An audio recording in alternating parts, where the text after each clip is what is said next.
ขอต้อนรับเข้าสู่รายการ Pop Maker ก็กับเพชรคนเดิมนะคะวันนี้เราจะมาทำอะไรมีคนขอมาเยอะมากสุดท้ายเราก็เลยทำนั่นคือดาบคาตานะนั่นเองแล้วก็มาดูกันว่าเราจะทำยังไงนะก็ลองไปดูกันเลยอันดับแรกเราจะแนะนำอุปกรณ์กันนะแรกก็คือ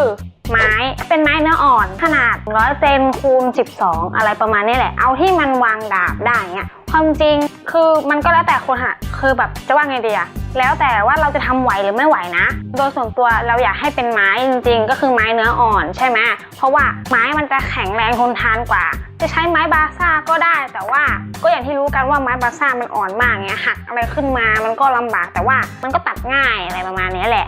ต่อไปดินสอปากกาเอาไว้เขียนแบบร่างตามแบบ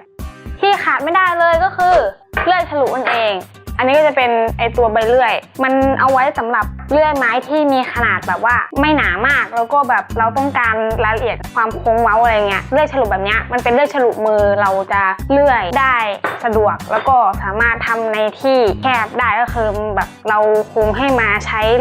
ลื่อยอะไรก็ไม่ไหวอะเนาะต่อไปคัตเตอร์เราจะเอามาไว้ใช้สำหรับ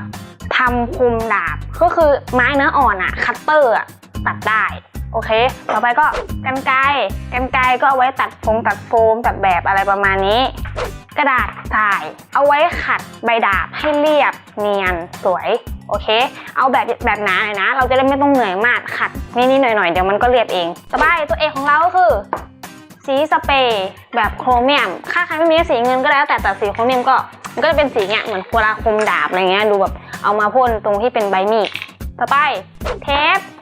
ปอันเนี้ยก็เอามาแปะตรงใบมีดก่อนที่เราจะพ่นสเปรย์เพื่อที่จะทำลายแบบว่าเพื่อความเรียบร้อยในการพ่นสีที่ดีเดี๋ยวเราจะบอกว่าเราจะใช้ทำอะไรยังไงบ้างโอเคเชือกพันดาบก็ขนาดประมาณไซส์ประมาณไหนก็ประมาณเชือกรองเท้ายาวสักประมาณ3 เมตรเพราะว่าถ้าเกิดแบบว่าขาขึ้นมามันจะพันแล้วมันจะไม่สวยโอเคกาวร้อนเอาไว้ติดโฟมยางต่อไปอีกอย่างนึงก็คือดินญี่ปุ่นหรือดินโป๊นั่นเองก็คือเราจะเอามาอุดรอยที่แบบไม่สวยของตรงโฟมยางก่อนที่เราจะพ่นสีสเปรย์สีเพื่อความเรียบร้อยนะอันนี้เดี๋ยวจะมาบอกว่าทำยังไงอุปกรณ์ก็สีอะคริลิกกับคู่กันเอาไว้ทำดีเทลดาบชิ้นต่อไปปรากฏว่าเราลืมถ่ายขอโทษด้วยค่ะก็คือกาวลาเทคนั่นเองเอาไว้เคลือบก่อนทาสีอย่างที่เรารู้กันใน EP ก่อนๆนะแล้วก็อย่างที่ก็รู้กันอยู่แล้วคือโฟมยางนั่นเองเราลืมถ่ายขอโทษค่ะพูดร้าน8 รอบแต่ลืมถ่ายอุปกรณ์ก็มีเท่านี้แหละมาดูกันเลยว่าทำยังไงเย่อันดับแรกแน่นอนให้ร่างแพทเทิร์นตามแบบสามารถดาวน์โหลดได้ที่ใต้คลิปเลยนะคะเราทำไว้หลายแบบมากเลยเผื่อใครชอบแบบไหนก็เอาแบบนั้นละกันขั้นต่อไปก็คือตัดไม้นั่นเองเราก็จะใช้เลื่อยฉลุมือในการตัดนะต้องใช้เวลาแล้วก็ความพยายามมากๆเลยอย่างที่บอกไปถ้าเกิดใครไม่ถนัดหรือเหนื่อยเกินไปก็ใช้ไม้บาซ่าก็ได้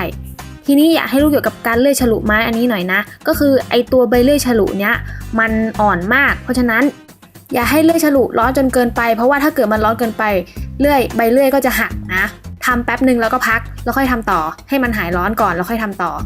พยายามหาใบเลื่อยที่มีคุณภาพเพราะว่าถ้าเกิดไม่ดีมันก็หักเร็วมากๆส่วนวิธีตัดก็เห็นตามภาพนะต้องค่อยๆตัดออกไปทีละส่วนเพราะว่าระยะของใบเลื่อยฉลุไม่สามารถตัดได้ทีละเยอะๆเมื่อเสร็จแล้วมันก็จะมีส่วนที่เราไม่สามารถตัดให้มันเรียบได้ใช่ไหมเราก็ใช้คัตเตอร์ช่วยในการเหลาก็ใช้คัตเตอร์กันอย่างระมัดระวังด้วยนะค่อยๆเหลาไปใจเย็นๆ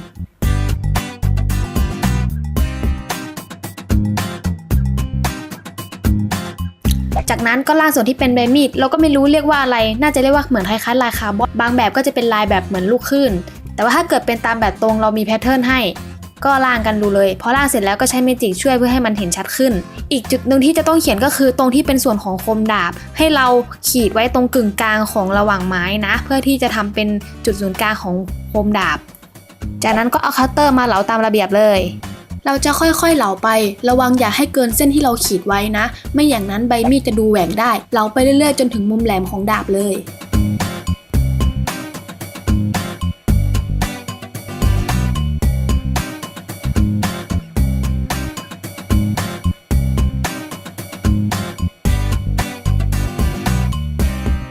จากนั้นก็ขัดให้เนียนด้วยกระดาษทรา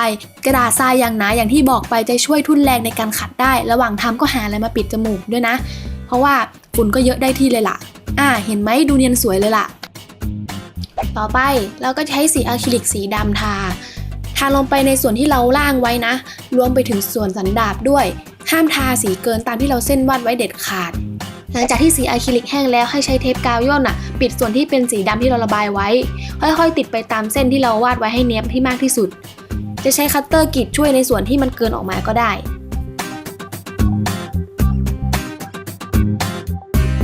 จากนั้นเราเอาสีสเปรย์โครเมียมที่เราเตรียมไว้มาพ่นสีพอพ่นแล้วก็รอให้แห้งห้ามไปแตะมันเด็ดขาดเมื่อแห้งแล้วก็ค่อยๆลอกเทปที่เราติดไว้ออกแล้วก็จะได้เส้นที่สวยงาม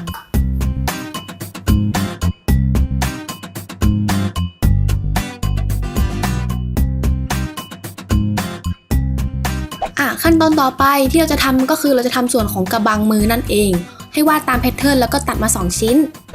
จากนั้นก็เอามาซ้อนประกอบกันด้วยกาวร้อน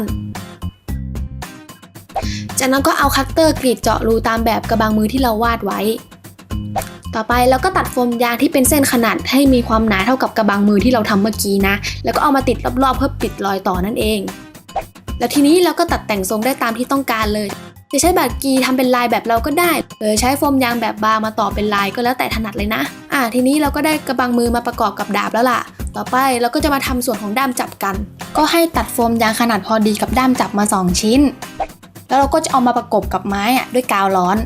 ทีนี้เราก็ต้องมีการแต่งทรงของด้ามให้มันมนโดยใช้กรรไกรหรือคัตเตอร์ก็ได้แล้วแต่สะดวกที่เราทำแบบนี้ก็เพราะว่าเวลาเราพันเชือกไปด้ามจับก็จะดูเป็นทรงมนไม่เหลี่ยมจนเกินไป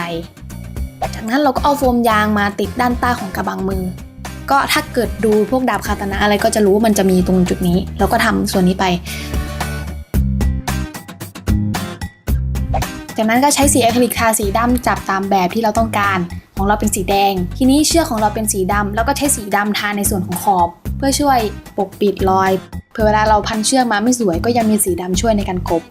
ต่อมาช่วงสำคัญหนึ่งของการทำดาบคาตานะก็คือการพันเชือกนั่นเองให้เราเอาเชือกที่เราเตรียมไว้มากะครึ่งแล้วก็เอาส่วนนั้นมาแปะกับตรงด้ามจะใช้กาวร้อนช่วยติดไว้ก็ได้เพื่อความหนาแน่นจากนั้นก็พลิกมาอีกด้านหนึ่งให้เริ่มทำจากเชือกด้านซ้ายมือก่อนให้พาดเชือกมาอีกด้านแล้วก็พลิกเชือกตามแบบและให้มันพาดไปด้านหลังแล้วก็จับไว้ให้ดีล่ะจากนั้นก็ทำแบบนี้แบบเดียวกันกับอีกเชือกด้านหนึ่ง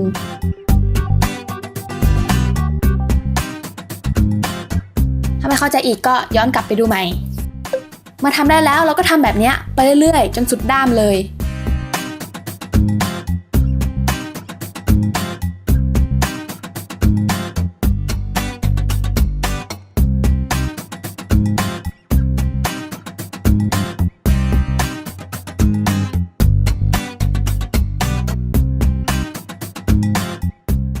เมื่อถึงปลายสุดก็มัดมันซะแล้วก็หยดกาวร้อนให้ติดถาวรกับด้ามจับเลยเชือกเหลือก็ตัดออก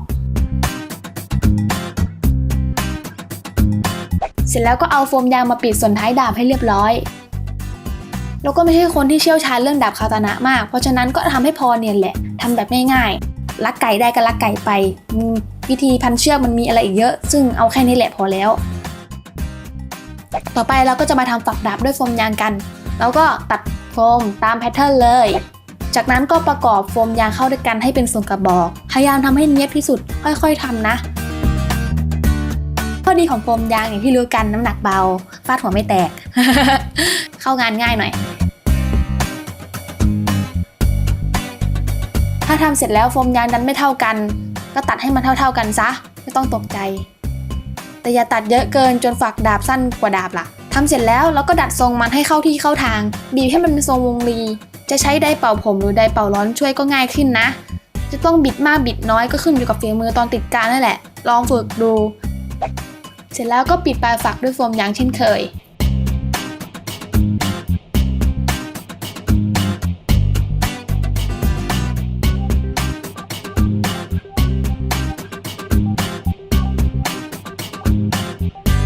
ต่อมาใช้กรรไกรหรือคัตเตอร์ตัดโฟมยางที่มันเกินออกไป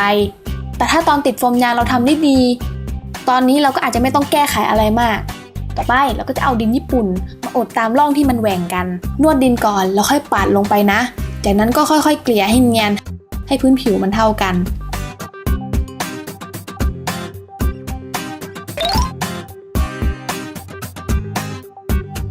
จากนั้นเราก็ใช้กระดาษทรายเจ้าเดิมช่วยขัดให้เนียนขึ้นไปอีก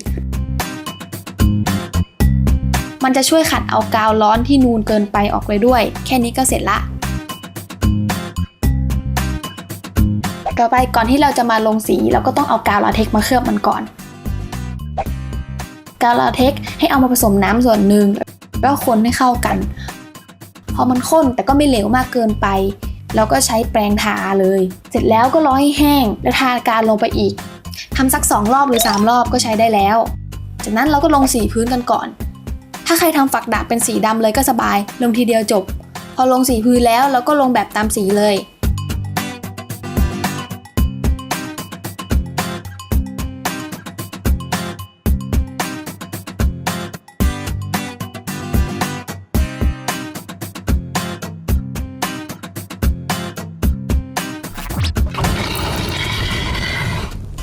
เสร็จแล้วแล้วก็เอาเชือกมาพันตามแบบคาแรคเตอร์ส่วนตัวนี้ก็เป็นผู้กับลูกปิงปองเอามาทาสีนี่ก็ไม่ดาบ ก็นะคะลองดูกันได้เผื่อว่าจะเป็นประโยชน์กับใครหลายๆคนนะคะจะเอาไปหุ้มหนังก็ได้นะเราก็เคยเอามาหุ้มหนังเหมือนกันแต่ว่าวันนี้เราขอสอนเกี่ยวกับทำดาบเฉยๆก่อนก็เดี๋ยวให้ดูตัวอย่างนี่อันนี้เป็นดาบกระเรียนหลายคนอาจจะเคยเห็นแล้วเราคอร์สกระเรียนด้วยนี่ก็จะเป็นแบบอันนี้ใบดาบพอมันเป็นงานหุ้มหนังอ่ะก็มันก็จะวิงวับขึ้นส่วนตรงที่สีดำๆนี่ก็สีเมจิกสีดำนั่นแหละปากกาเคมีเอามาเขียน จะใช้สเปรย์พ่นก็ได้นะเอาละขอบคุณนะคะที่ติดตามจนถึงตอนนี้สามารถรับข่าวสารของรายการได้เลยที่เพจ KG Pub นะคะสำหรับคนที่อยากติชมหรือว่าสอบถามข้อสงสัยหรือว่าอยากให้เราสอนทำพ็อปอะไรก็สามารถคอมเมนต์ที่ใต้คลิปนี้ได้เลยนะคะวันนี้ก็หมดไปแล้วขอบคุณค่ะ